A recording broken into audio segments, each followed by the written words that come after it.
Welcome in R S के maths monitor chapter हमारा 6th triangles exercise 6.4 sum number 3rd। In a figure में 6.44 में A B C and D B C are two triangles given है on the same base B C पर। दोनों का base same given है।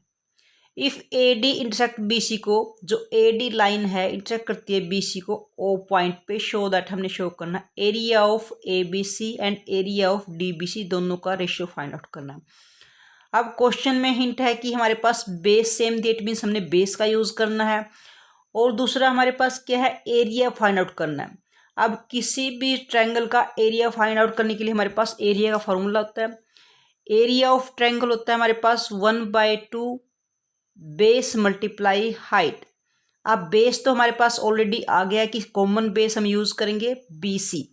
अब हमें हाइट, तो उसके लिए हम कंस्ट्रक्शंस करेंगे कि यहाँ से AO से, क्योंकि इस ट्रायंगल की हाइट क्या है, तो यहाँ से AO से हम यहाँ पे कंस्ट्रक्शंस करेंगे, एक लाइन ड्रॉ करेंगे परपेंडिकुलर BC के ऊपर यहाँ से। और इसके लिए भी हमारे पास इस पॉइंट से भी, D पॉइंट से भी हम यहाँ से कोई भी नेमिंग कर सकते हैं E, और यहाँ से हम कंस्ट्रक्शंस करेंगे कि हाइट की नीड होती है ट्रायंगल्स में। अब परपेंडिकुलर ड्रॉ करेंगे यहाँ से F, तो ये हमारी इसके अंदर कंस्ट्रक्शंस करेंगे। इसके अंदर भी हम एरिया का फार्मूला लगाएंगे और इस ट्रायंगल के अंदर भी हम, क्योंकि एरिया निकालना है तो एरिया का फार्मूला लगाकर क्वेश्चन को सोल्व करेंगे। नाउ जो अब हमारे पास गिवन है वो राइट करेंगे। गिवन क्या है, कॉमन बेस गिवन है, कॉमन बेस BC। और प्रूव हमने क्या करना है, जो प्रूव शो करना है, शो क्या करेंगे हम, एरिया ऑफ ABC बाय में area of DBC। Common base है, देखो यहाँ से भी कि AO इक्वल टू DO निकालना। अब क्वेश्चन में प्रूफ में हम सबसे पहले अब इसके अंदर कंस्ट्रक्शंस भी राइट करेंगे हम। कंस्ट्रक्शंस हमने क्या की, AE परपेंडिकुलर हमने ड्रॉ की किसके ऊपर, BC के ऊपर। और दूसरे से हमारे पास DF, वो भी हमने परपेंडिकुलर ड्रॉ की BC के ऊपर। प्रूफ में हमारे पास सबसे पहले क्वेश्चन में हम एरिया निकाल लेते हैं। एरिया निकालते हैं, ट्रायंगल ABC का एरिया निकाल रहे हैं, तो हमारे पास क्या होता है 1/2 बेस मल्टीप्लाई हाइट।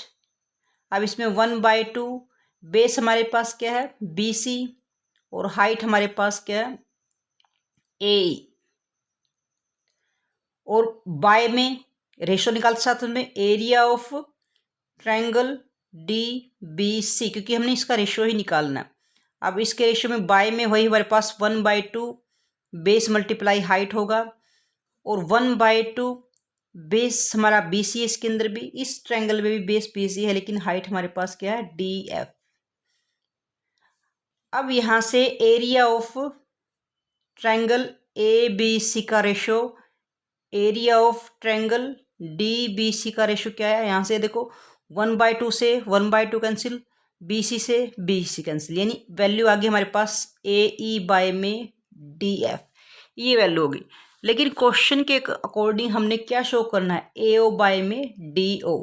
यानी इस क्वेश्चन को देखो, हमने इस लाइन से इस लाइन में ट्रांसफर करना है, यानी ये लाइन हमारे पास गिवन आ गई क्वेश्चन के अंदर, लेकिन हमने इसके अंदर ट्रांसफर करना। इट मीन्स इन दोनों ट्रायंगल्स को हम अगर यहाँ से देखो, जो हमारे पास आ गया और जो हमें ट्रांसफर करना है, ये लाइन से क्या ट्रायंगल बनती है, ये वाली, इस तरह से। और इसके अंदर भी ये लाइन हमारी शो के अंदर आई हुई है DF, और हमने क्वेश्चन को ट्रांसफर करना इसके अंदर, यानी इन दोनों ट्रायंगल्स को हम लेके चलते हैं। इन दोनों ट्रायंगल्स को हम क्या प्रूव करेंगे, सिमिलर, क्योंकि सिमिलर साइड्स का रेशो है ये। अगर दोनों ट्रायंगल सिमिलर शो होगी तो इनका साइड्स का रेशो इक्वल आएगा, तो वहाँ से इक्वलिटी होल्ड करने पर हम AO के अंदर इसको, AE को OA के अंदर ट्रांसफर कर देंगे। अब इनको कैसे सिमिलर शो करेंगे, देखो यहाँ से परपेंडिकुलर है, ये 90 डिग्री के एंगल है, इट मीन्स एक एंगल तो यहाँ से दोनों का इक्वल हो जाएगा, और यहाँ से ये वर्टिकली अपोजिट एंगल है। एंगल 1 और 2 इनको नेमिंग कर लेते हैं। ओके, ये वर्टिकल है। अगर दोनों ट्रायंगल्स के अंदर दो एंगल हमारे पास इक्वल हो जाते हैं तो बाय एंगल की प्रॉपर्टी से हम उनको सिमिलर शो कर देंगे।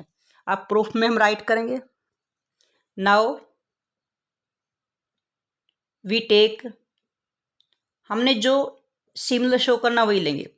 In triangle AEO and triangle देखो AE यहाँ पे परपेंडिकुलर बनाती है तो यहाँ से हम DFO इस तरह से हम उसको लेंगे। अब इसके अंदर जो एंगल 1 इक्वल टू एंगल 2 के है, क्यों? रीजन देंगे हम वर्टिकली अपोजिट है। और जो एंगल E पे बना एंगल है, यहाँ से देखो E और यहाँ पे F पे बना है। एंगल E और F दोनों में आपस में इक्वल होंगे। रीजन हमारे पास दोनों के दोनं क्या है, 90 डिग्री एंगल है। अब बाय एंगल की प्रॉपर्टी से दोनों ट्रायंगल AEO सिमिलर होगी ट्रायंगल DFO के। अगर दो ट्रायंगल्स आपस में सिमिलर हो दैट मीन्स उनकी साइड्स का रेशो इक्वल होता है। अब हमने कौन सी साइड लेंगे, हमें जो प्रूव करनी है, हमने AE बाय में DF किसके इक्वल होगी, AO बाय में DO के, जिसकी नीड हमें टू साइड्स के रेशियो की नीड है तो टू साइड्स का रेशियो हम इक्वल शो करेंगे। अब ये हमारे पास था फर्स्ट पॉइंट और इसको हम कर लेते हैं सेकंड पॉइंट। ओके, अब put the value of second point की वैल्यू इन फर्स्ट में पुट करेंगे। अब फर्स्ट में देखो, फर्स्ट हमारे पास क्या है, area of triangle ABC by में एरिया ऑफ ट्रायंगल DBC। यहाँ से AE बाय में DF की वैल्यू हमारे पास क्या है, AE बाय में जो DF की वैल्यू क्या है, AO बाय में DO। और यही हमने प्रूव करना था, that's prove. Question number 4, if the area of two similar triangles are equal, क्या गिवन है, ट्रायंगल सिमिलर भी गिवन है और उनका एरिया इक्वल गिवन है। Prove that they are congruent, congruent हमने उनको कॉन्ग्रुएंट प्रूव करना है, यानी सभी साइड्स को इक्वल शो करना है। कॉन्ग्रुएंट की प्रॉपर्टी की उनकी जो कोरस्पॉन्डिंग साइड्स हैं वो इक्वल होती है। यहाँ पे सिमिलर की प्रॉपर्टी होती है, इसकी कोरस्पॉन्डिंग साइड्स का रेशो इक्वल होता है। तो यहाँ से जब एरिया की प्रॉपर्टी दी है तो वो एरिया यूज करेंगे हमारे पास। अब हम ट्रायंगल लेके चलते हैं ABC और PQR, दोनों ट्रायंगल्स आपस में पहले से सिमिलर हैं। तो सबसे पहले हम गिवन राइट करेंगे, जो हमारे पास गिवन है, जो ट्रायंगल को हमने नेमिंग दी है उसी अकॉर्डिंग हम राइट कर लेते हैं। सिमिलर यानी ट्रायंगल ABC सिमिलर है ट्रायंगल PQR के, हम इसके अकॉर्डिंग राइट कर लेते हैं जो हमने नेमिंग की है। पहला पॉइंट तो सिमिलर गिवन है, दूसरा हमारे पास एरिया ऑफ ABC का इक्वल है एरिया ऑफ ट्रायंगल PQR के, उनका एरिया भी इक्वल है। ये हमारे पास गिवन है। हम शो क्या करेंगे इसके अंदर कि जो कॉन्ग्रुएंट शो करना है, जो ट्रायंगल ABC कॉन्ग्रुएंट शो करेंगे ट्रायंगल PQR के। कॉन्ग्रुएंट्स का मीन होता है कि हमारे पास सभी साइड्स जो कोरस्पॉन्डिंग साइड यानी AB किसके इक्वल होगी, PQ के, BC हमारे पास किसके इक्वल होगी, QR के, और जो AC हमारे पास किसके इक्वल होगी, PR के। तो इस तरह से हमने इन्हीं साइड्स को इक्वल कोरस्पॉन्डिंग साइड्स को इक्वल हमने शो करना है। अब जो गिवन है प्रूफ में हम उसी की हेल्प से आगे बढ़ेंगे।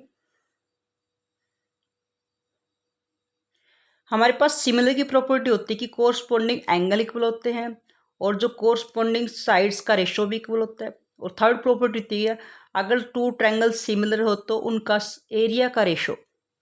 तो यहाँ से ट्रायंगल जो गिवन है ट्रायंगल ABC सिमिलर है ट्रायंगल PQR के, ये ले चलते हैं। अगर दो ट्रायंगल सिमिलर है तो उनकी रेशो, यहाँ पे एरिया गिवन है तो एरिया की प्रॉपर्टी लगाएंगे। तो उनका एरिया का ratio, triangle A B C ratio किसके इक्वल होता है? उनकी कोरस्पॉन्डिंग साइड्स के रेशो के स्क्वायर के इक्वल होता है।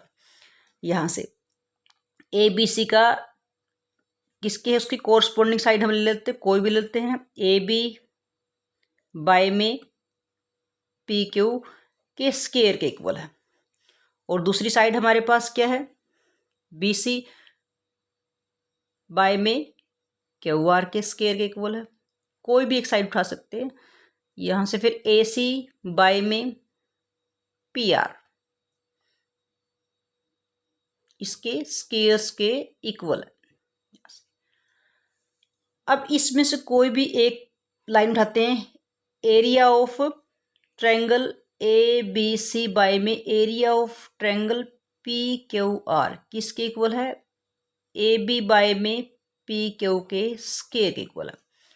अब गिवन क्या है? Area of A B C, area of दोनों इक्वल है, यानी वैल्यू पुट करते हैं हम ट्रायंगल ए बी सी का एरिया, और जो पी क्यू आर का एरिया किसके इक्वल है?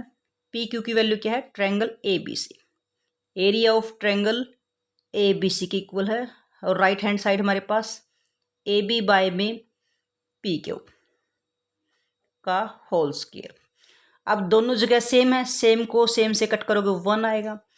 अब यहाँ से 1 का स्क्वायर करें तो हमारे पास दोनों जगह सेम होता है, ए बी स्क्वायर बाय में पी क्यू का होल स्क्वायर, यानी roots both side square root करते हैं तो हमारे यहाँ से स्क्वायर कैंसिल आउट हो जाएगा। 1 का स्क्वायर रूट 1 होता है यहाँ से, और यहाँ से ए बी बाय में पी क्यू होगा।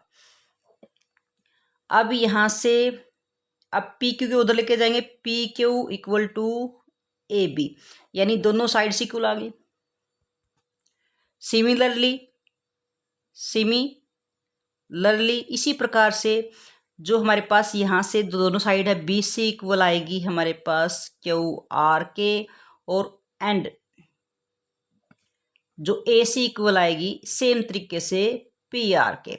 और जब कोरस्पॉन्डिंग साइड, दो ट्रायंगल्स की कोरस्पॉन्डिंग साइड इक्वल हो तो दिस इम्प्लाइज जो triangle A B C congruent होगी ट्रायंगल पी क्यू आर के। अगर सभी साइड्स कोरस्पॉन्डिंग साइड इक्वल हो तो हमारे पास वो साइड्स आपस में कॉन्ग्रुएंट होती है। That is the question number 4. Dear students, if you like our video, then like and share the video and also subscribe the channel. Thank you.